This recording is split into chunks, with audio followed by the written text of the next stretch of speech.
Mantan Panglima TNI, Marsikal TNI Purnawirawan Hadi Cahyanto ditunjuk Presiden Jokowi menjadi Menteri Agraria dan Tata Ruang Indonesia, menggantikan Sofyan Djalil.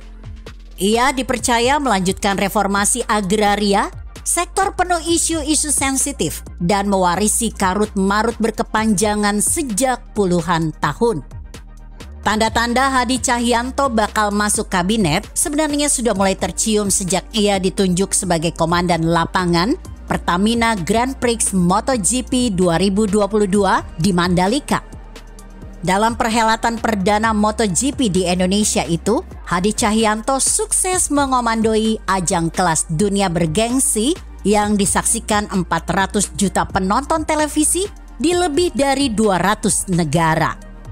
Sebelumnya sebagai Panglima TNI, Hadi Cahyanto menggantikan Gatot Nurmantio. Pergantian itu cukup menarik perhatian nasional.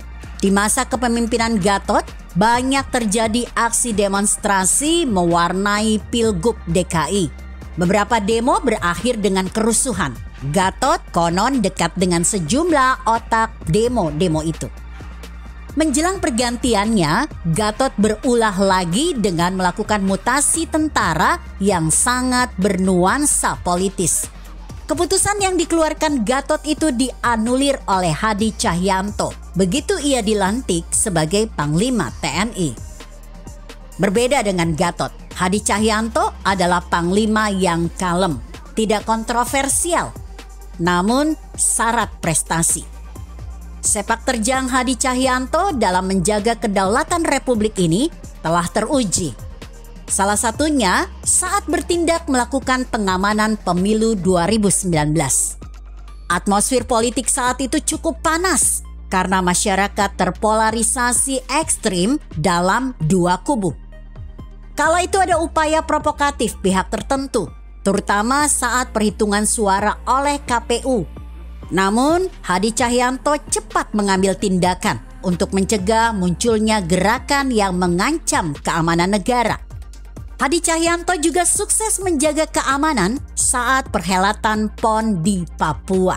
Terlebih, pelaksanaan olahraga nasional itu dilangsungkan dalam suasana pandemi COVID-19.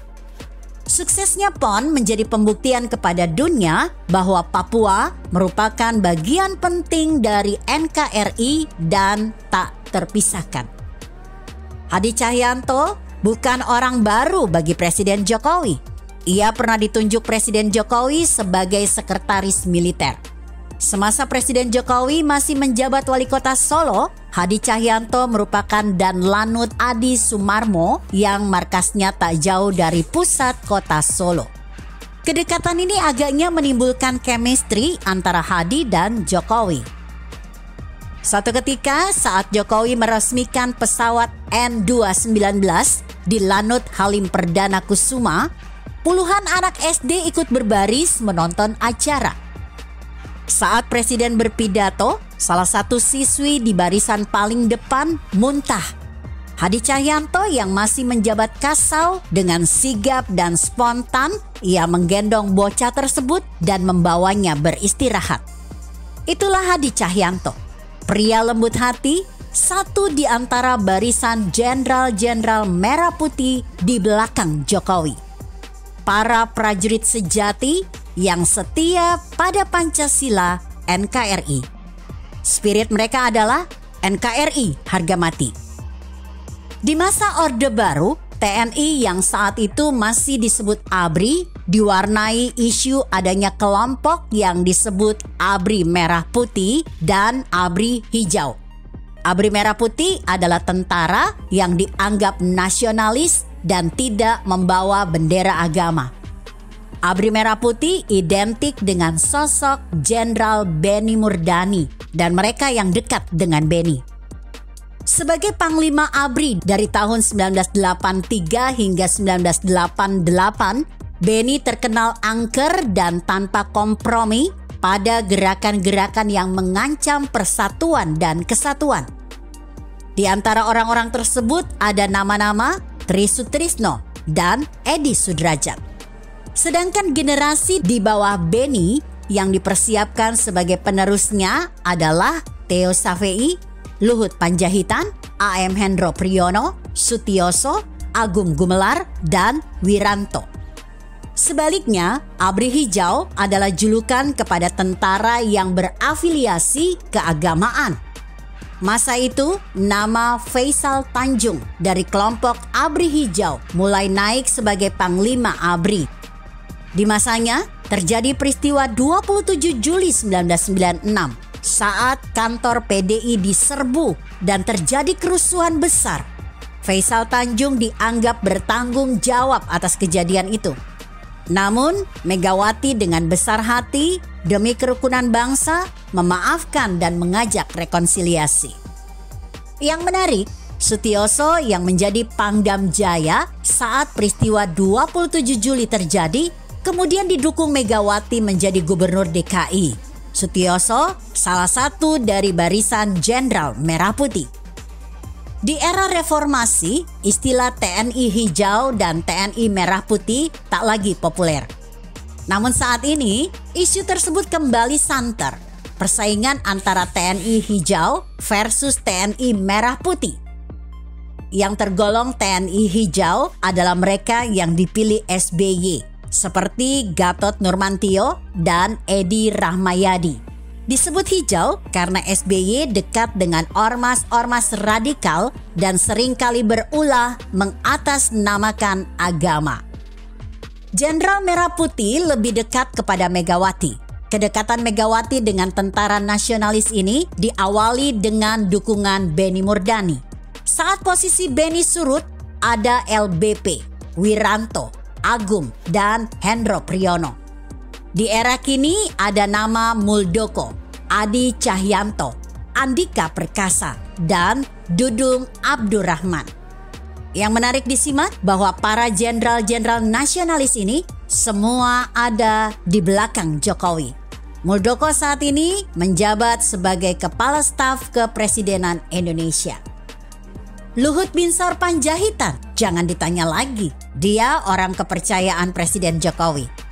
Seperti juga Muldoko, Luhut juga lulusan terbaik Akmil tahun 1970.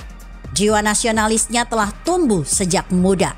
Sebagai siswa SMA Penabur Bandung, ia kemudian menjadi salah satu pendiri Kesatuan Aksi Pelajar Indonesia, KAPI, yang menghimpun pelajar dan mahasiswa menentang Orde Lama dan PKI. Abdullah Mahmud Hendro Priyono adalah seorang jenius tulen. Ia pakar intelijen dan militer Indonesia yang diakui dunia. Sebagai Kepala Badan Intelijen Negara yang pertama, ia dijuluki The Master of Intelligence. Dia adalah guru di bidang ilmu filsafat intelijen di Sekolah Tinggi Intelijen Negara. Menantunya, Jenderal Andika Perkasa, kini menjabat Panglima TNI. Agung Gumelar juga bagian dari barisan Jenderal Merah Putih itu. Ia pernah menjadi menteri di era Presiden Gus Dur dan Megawati, serta menjadi Watimpres era Jokowi. Di masa Orde Baru, Agung dianggap jenderal yang tidak loyal kepada Soeharto. Agung dianggap tidak tegas kepada musuh Soeharto. Yang dimaksud musuh Soeharto adalah Gus Dur dan Megawati. Pengamat militer Salim Said dalam bukunya Menyaksikan 30 Tahun Pemerintahan Otoriter Soeharto menyebut Agung bersama Hendro Priyono dianggap sebagai jenderal yang bersimpati kepada Megawati. Agung pun dibuang dari Jakarta dan dimutasi ke Medan. Pasca kerusuhan Mei 98, Agung adalah salah satu jenderal yang menyidang Prabowo dalam Dewan Kehormatan Perwira (DPK). Kasus penculikan aktivis yang melibatkan Prabowo bukan kasus biasa, tapi merupakan pelanggaran HAM berat. Agung bersama anggota DKP lain menandatangani rekomendasi pemberhentian Prabowo dari TNI. Wiranto juga berada di barisan Jenderal Merah Putih, pendukung Jokowi. Ia pernah menjabat Panglima TNI. Ia pernah pula menjadi menteri. Sebagai Menko Polhukam, Wiranto bahkan pernah terkena musibah saat berkunjung di Pandeglang, Banten dalam rangka tugas. Seorang radikalis menusuknya di bagian punggung belakang. Demikianlah barisan merah putih. Demi menjaga keutuhan NKRI, apapun akan mereka persembahkan untuk keutuhan NKRI. Begitu kira-kira. Artikel ini ditulis Iwan Raharjo yang disadur dari redaksi Indonesia.com. Jika Anda berpendapat lain, tuliskan komentar Anda di bawah ini. Saya Emma, Karisma 90.